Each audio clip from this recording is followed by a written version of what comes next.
一觉醒来啊，好多台湾人他想去韩国旅游，掏出手机，打开这个韩国那个电子旅行许可系统，准备填表入境。这手刚要往这个屏幕上戳，在那个国籍地区那栏里那一搜台湾，嘿，傻眼了。因为以前嘛，它也就是个台湾，但是它现在变了呀，变成啥 ？China 台湾，中国台湾。你别看啊，就改这么几个字儿，这是一时激起了千层浪啊。这事儿发生在什么时候呢？是在12月3号左右被发现的。其实这个韩国人办事贼精啊，他们是在10月15号就悄咪咪的升级的系统。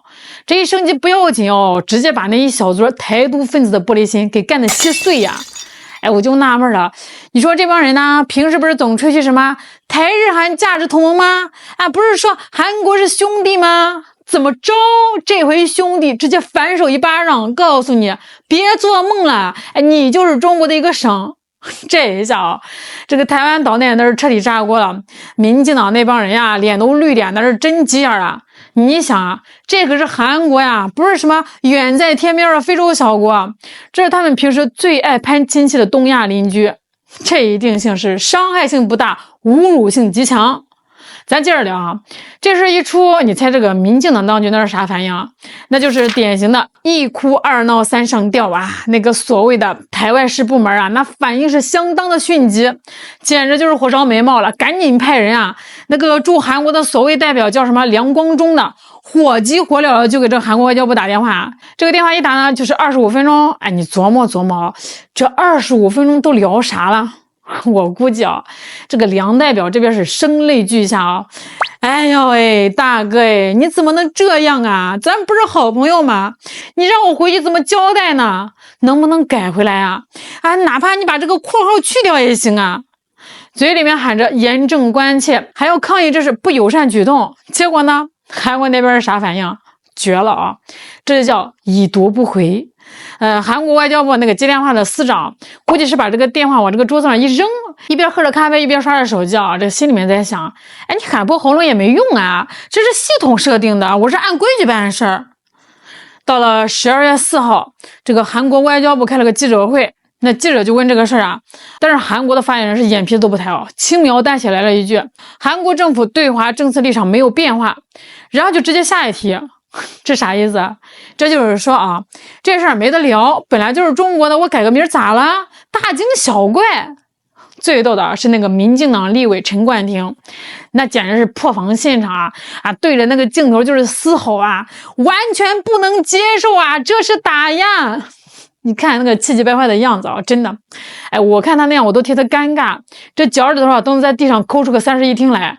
你不能接受，你算老几啊？人家韩国是主权国家，人家系统想怎么写就怎么写，你那所谓的代表处啊，在人家眼里啊就是个民间机构，没有任何官方身份啊。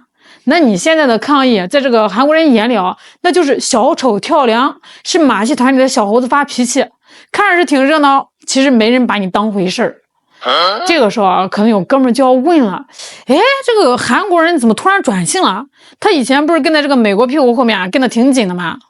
嘿，这你就问到点子上了啊！这事啊，那表面上看他就是改了个名字，但是背地里全是生意，全是利益的上班珠子声。咱得说说韩国现在这个局势啊，韩国总统李在明这个哥们是个明白人啊，他早就说过一句话特别经典哦，他说除非外星人入侵地球，否则韩国绝不会军事介入台海。这意思就是啊，我想活命，我不想当炮灰。那之前民进党那边人还想拉着韩国搞什么美日韩同盟，想把这个韩国给拉下水。这李在明直接就泼了一盆冷水啊！面对日本那个高市早苗啊，在这大放厥词啊，这个李在明是理都不理啊，直接说韩国啊要冷静观察。他这就是告诉全世界啊，在大国博弈这个棋盘上，我韩国可不想当那个被鲸鱼拍死的虾米。而且啊，这更重要的是钱呀，咱得看看这个账本。2024年中韩贸易额多少？3620亿美元。中国连续14年啊是韩国最大的贸易伙伴。韩国人的穿衣吃饭啦，造车造手机啦，你说哪样离得开中国市场？前一阵子啊，这个美国人坏啊，撤销了三星、SK 海力士对华出货的豁免权，逼着这个韩国搞这个技术封锁。结果呢，韩国半导体股价呢一天蒸发了几十亿，简直就是割肉啊！韩国去年对华贸易的逆差是127亿美元，这在以前是不敢想的啊。为什么呢？因为你跟着美国搞事情，中国消费者不买账了呀。那乐天免税店都快倒闭了，明洞的大街上连个鬼影都没有啊。那你反观美国呢？那他除了是卖给这个韩国一堆高价的破烂武器，那收点保护费，给这个韩国带来啥实惠了？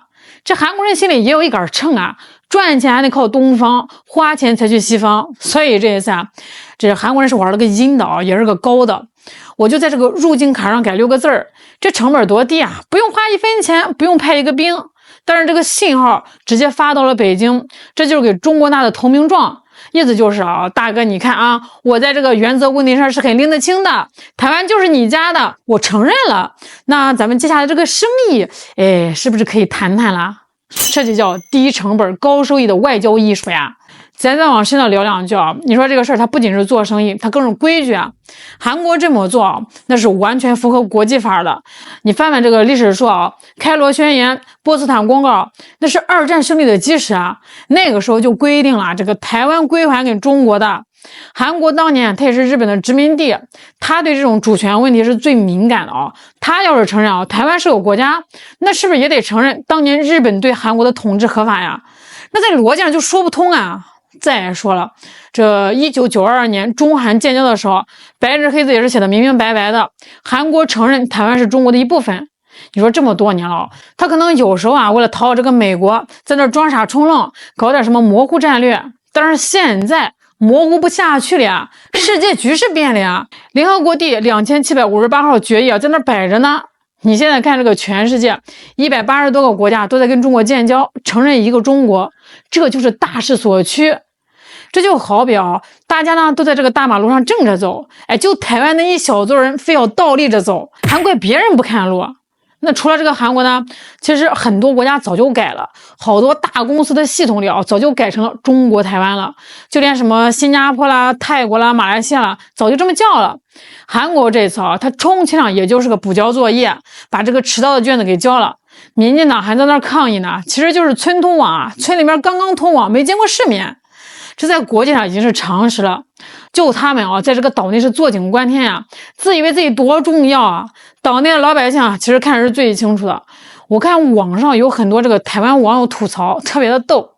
这有的说，民进党天天在吹牛，花了几十亿搞什么金元外交，结果连一张入境卡都搞不定。还有的说以前呢对这个日本是点头哈腰的，对这个美国是摇尾乞怜，现在这个韩国人讲事实了，他反而急了，这就是典型的欺软怕硬。这话骂的那是真解气啊！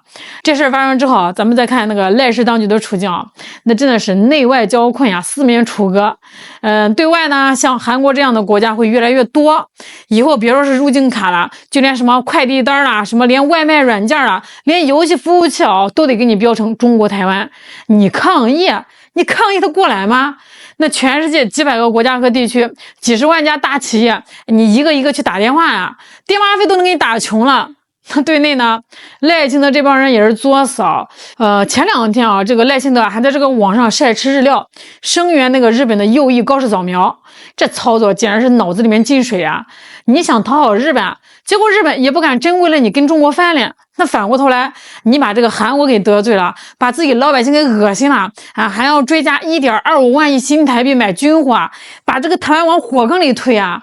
这老百姓这个日子过得苦哈哈，缺蛋、缺电、缺水啊！你拿着钱去买美国的废铁，那现在啊，连去韩国旅个游都要被羞辱，这个民怨啊，早晚得像火山一样爆发出来。而韩国这边呢，李在明这步棋是走稳了。据说啊，明年1月，李在明打算先访华后访日，这个顺序很有讲究。先来北京把这个供应链给接上，把这个汽车关税给谈好，把中国的游客给请回去。那这个口袋里面有钱了，腰杆子硬了，再去东京、去华盛顿跟这个美国讨价还价，这就是聪明人的做法。而台湾呢，只能作为一个筹码，被人摆在桌子上，或者说扔进垃圾桶里。很显然，在韩国人的下拉菜单里台湾呢已经被归类完毕了。这次韩国入境卡改名事件啊，那看似吧它是个小事，其实也是个大信号。它告诉我们啊，在这个世界上，实力才是硬道理，利益才是粘合剂啊。咱们中国强大了，市场大了，腰杆直了，别人自然就会尊重你的规矩，不用咱们天天去喊啊，别人会为了做生意，为了活命啊，自己就会主动把中国2个字给加上去啊。至于那帮什么台独分子啊，我劝你们还是省省吧，别在那儿瞎闹腾了。你们今天抗议这个啊，明天抗议那个，最后会发现啊，全世界都在逆行，就你们自己觉得自己是对的，那种什么众叛亲离啊、孤家寡人的滋味不好受吧？一张小小的入境卡，就像一面照妖镜，照出了民进党的无能，也照出了国际社会的现实。这事啊，才刚刚开始，咱们就看看啊，下一个把这个台湾改成 China 台湾的会是哪个国家？我赌5毛钱啊，这个队伍啊会排得老长老长了。好了，今天就跟大家聊到这儿了，我是小兰，我们下期再见。